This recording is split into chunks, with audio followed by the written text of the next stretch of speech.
Tengo en la línea, me da mucho gusto saludarte. Sergio Luna, director de Estudios Económicos de Citibanamex. ¿Cómo estás? Muy buenas noches. David, ¿cómo estás? Muy buenas noches. Siempre un gusto saludarte y a tus órdenes. Y querido Sergio, ¿cómo se ve para ustedes la economía? ¿Cómo se ve desde Citibanamex la situación de la economía? Pues mira, David, yo te diría que complicado. Como sabes, nuestro pronóstico para este año es una caída de 5.1% en términos de actividad económica.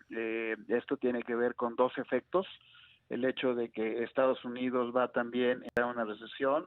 Nuestros colegas allá estiman una contracción del 2.6 para la economía americana.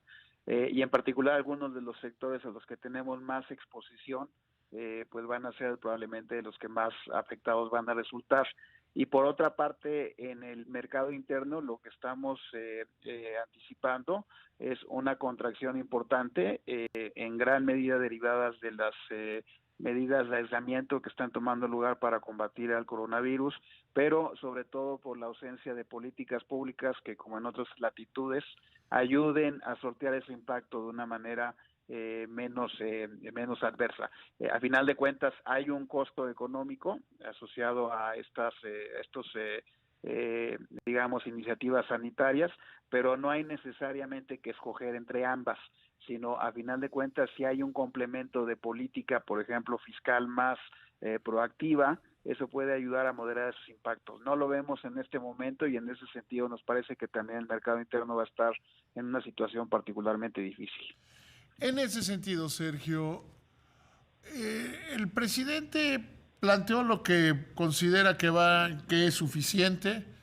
Ayer mismo, como lo platicaba hace rato con Carlos Salazar, pues, decidió que sus tres proyectos sí son necesarios, entonces todas las empresas que tengan contratos con él sí son necesarios, que generarán unos 60,000 empleos, si sumas todos los empleos generados, y sigue sin haber un programa de ayuda para micro, pequeñas empresas.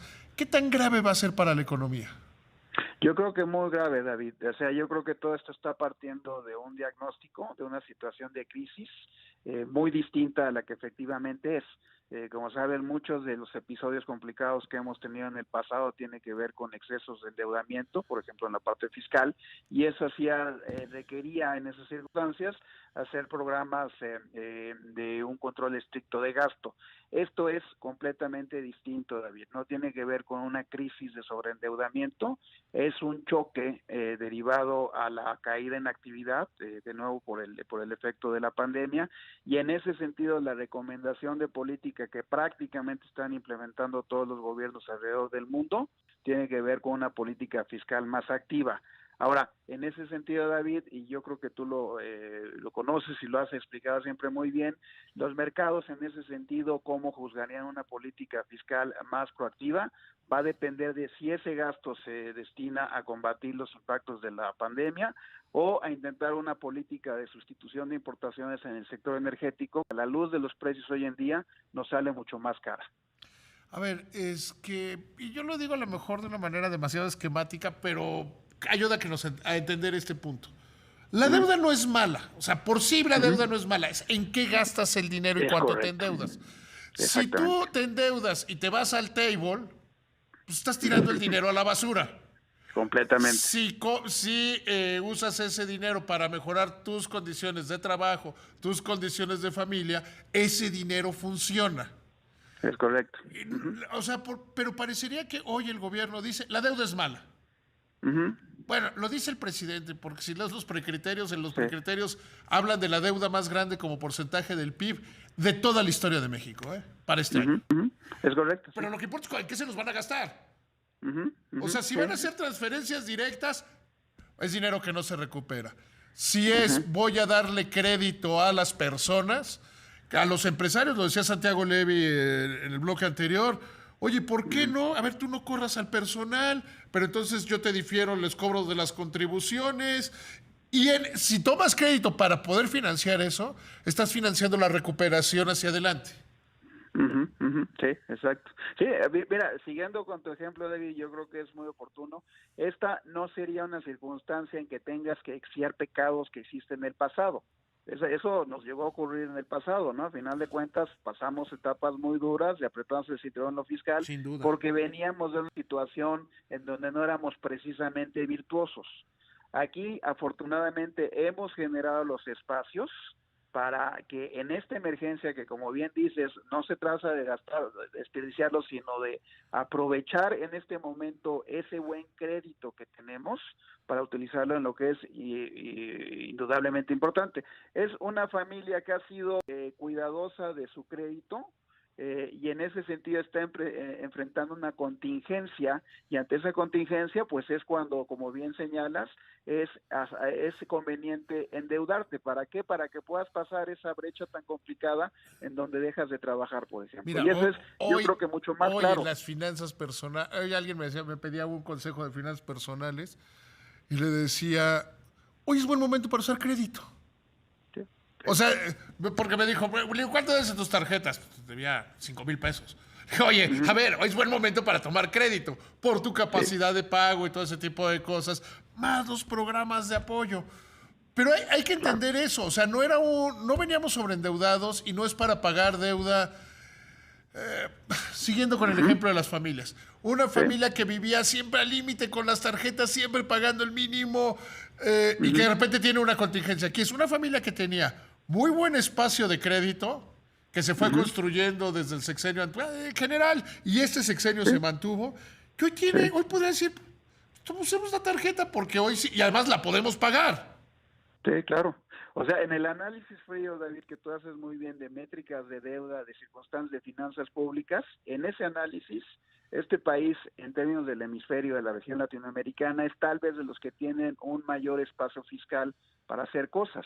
Ahora, si vas a utilizar eso para meterte más en la tormenta que es la caída en precios de petróleo, ¿no? En el momento en que se intensifique esa tormenta, pues en cierta manera lo que podrías hacer es retirarte más de esa tormenta. Este país no depende tanto del petróleo, el peso de petróleo en la economía mexicana es incluso menor que el de la americana, las finanzas públicas están afortunadamente más despetrolizadas que antes, pero si insistes en este momento en una política de sustitución de importaciones, te va a salir muy cara y vas a echar recursos que podrías emplear en otras cosas para lo que no me parece que es lo más urgente en este momento.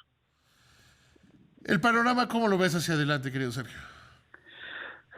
Pues yo te diría que complicado, David. Yo creo que también hay que tomar en cuenta que hay un par de factores que es importante aquilatar. Primero, no tenemos de nuevo, como esto es un desbalance que tenga que ver con excesos de deuda, no tenemos inestabilidad en términos de variables nominales. La inflación va a permanecer baja y eso es extremadamente importante porque, como bien sabes, inflaciones altas tienen un efecto regresivo, afectan más a los estratos más pobres. Entonces, yo creo que eso es una primera noticia que es importante.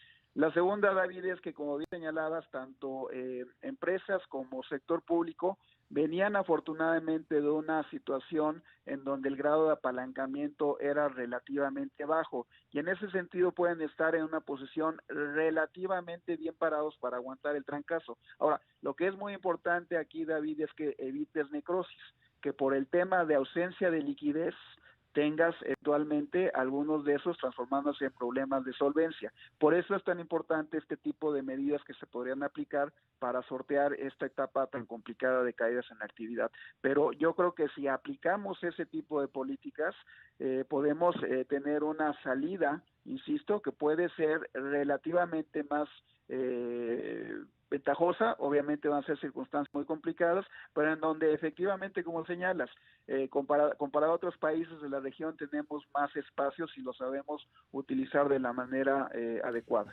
Ojalá seamos suficientemente pragmáticos. Sergio. Es la palabra clave. O sea, y flexibles. O sea, lo decía antes de empezar a platicar contigo, hay que ser flexibles.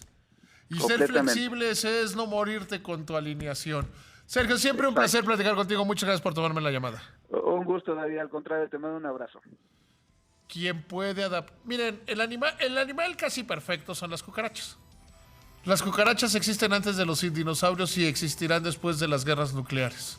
Existirán después de todo. ¿Sabe qué es lo que tienen? Una gran capacidad para adaptarse. Ellos no se mueren con la suya. Ellos tienen claro que el objetivo es prevalecer. No hay nadie más grande que el último que quede en pie. Vamos.